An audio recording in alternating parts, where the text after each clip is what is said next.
Hello and welcome. I am Alicia Jimenez, co-founder of Fund Society. Today, we invite you to join a conversation regarding DoubleLine's research paper titled Assessing Trump Trade Policy, a year of rolling tariffs, macro unknowns, and foreign exchange volatility. Two senior members of DoubleLine's team are joining us. We have Joel Peña, head of U.S. offshore, Canada, Latin America, and the Caribbean, and Bill Campbell, portfolio manager of the DoubleLine Global Bond Strategy and a permanent member of the Fixed Asset Allocation Committee. Joel, please tell us a little bit about this paper. Oh, absolutely. Bill has put together not only a discussion on the most recent tariff attempts by the current administration, but also provided us with an interesting framework for analyzing what not only what they mean, but also what could be the consequences should they remain in place or whether they don't. There's a lot of moving parts to everything that's happening. And this is, I guess, part of the reason why we felt it would be useful to have such conversation with Bill. So if we want to get into it already, what is your view, Bill, on tariffs as a negotiation tool versus an economic policy?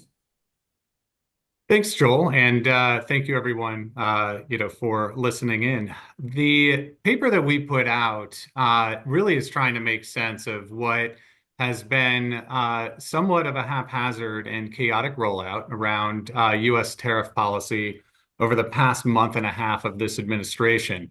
I'll start out by saying that as we stand here on March 10th, we've seen a lot of changes that have happened, and there are likely to be a lot of changes going forward, especially over the next several months. So the attempt in this paper is to provide a framework to help investors think through how to categorize different tariff announcements and be able then to put them into context as far as the potential implications they'd have on different economies and also the markets.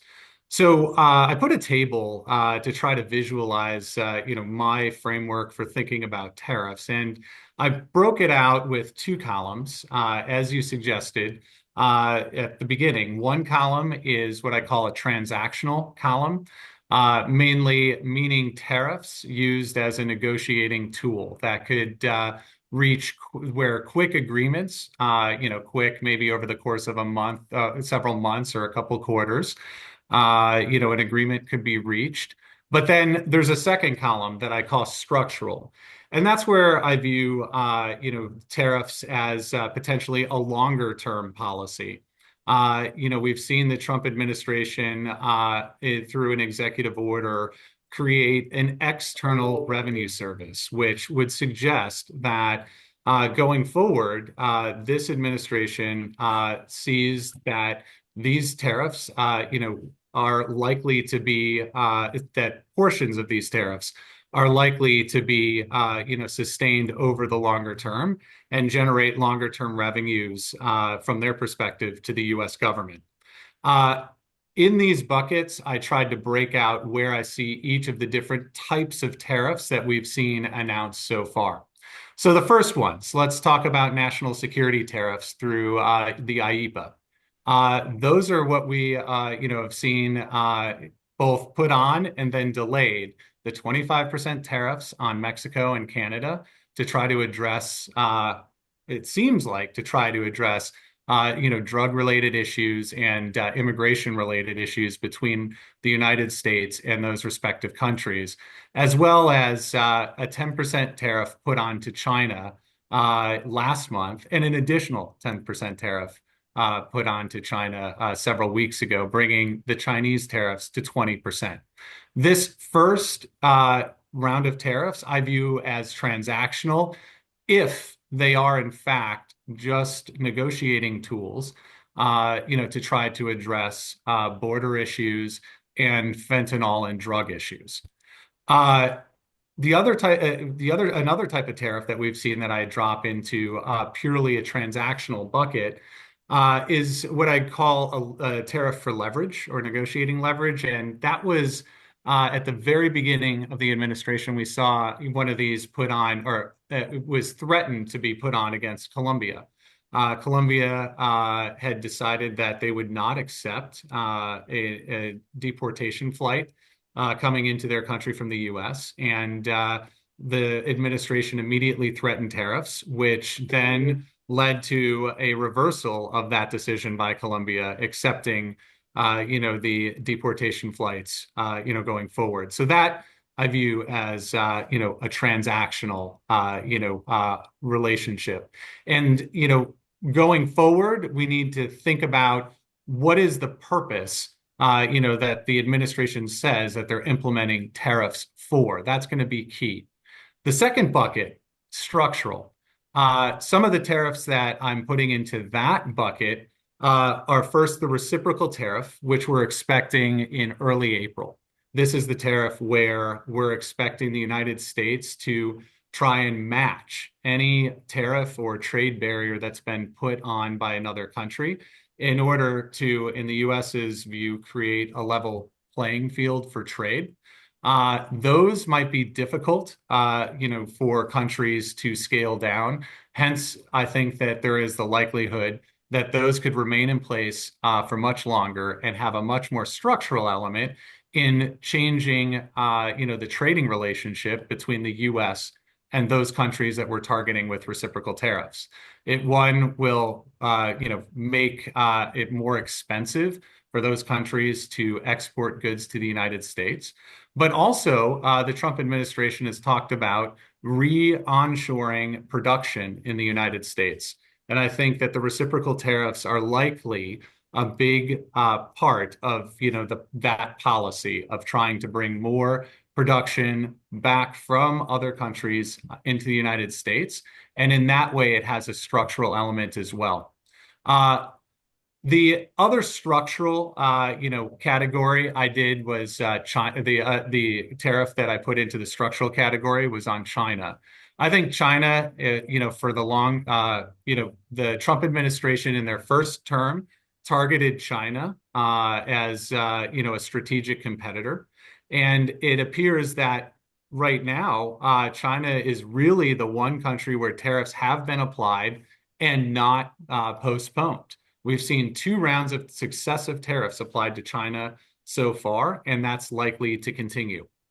I also think that there's kind of this, I would almost say third class, but really it's a hybrid, where I think there are 2 other types of tariffs that fit both into the transactional and into the structural bucket. The first is the sectoral tariffs. So tariffs targeting the auto sector and potentially pharmaceuticals, semiconductors, and several other sectors. Even, more recently, the president seemed to allude to putting lumber and dairy tariffs on as well. I would think that these tariffs would have both elements of structural and transactional. On the structural side, I think that this could also be a policy tool for trying to bring manufacturing and goods production back onshore into the United States in those particular sectors. But I think that when we look at how intertwined supply chains actually are and how reliant we are, especially on our North American neighbors, that there are many transactional elements to these sectoral tariffs that will be worked out. So that's going to be something to keep an eye on as to, for each sector, take autos, for example, how much do they stick with a structural, trading relationship, trying to, bring trade out of Mexico and Canada in the auto sector and bring it back to the US, versus are they willing maybe to cut deals and accept, more of the current supply chains existing as they do. And then the final open question is, what's going to happen with currency policy? We have, the U.S. Treasury identifies countries as they have a report that comes out and looks at countries' exchange rate policies vis-a-vis the U.S. dollar. And they have identified several countries that they view as potentially being at risk of being a currency manipulator. The countries that would be defined as currency manipulators generally run a trade and current account surplus with the United States.